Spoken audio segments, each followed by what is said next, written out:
শহরের এক কোণে ছোট্ট শান্ত একটা বাড়ি।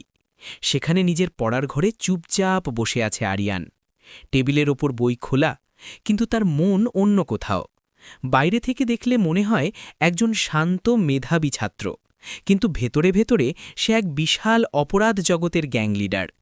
তার এই ভয়ঙ্কর রূপের কথা তার পরিবার বা আশেপাশের কেউ কল্পনাও করতে পারে না। সে তার এই দ্বৈত জীবন খুব দক্ষতার সাথে লুকিয়ে রেখেছে। একদিন বিকেলে আরিয়ান বাড়ির কাছেই একটা সবজির দোকানে যায়।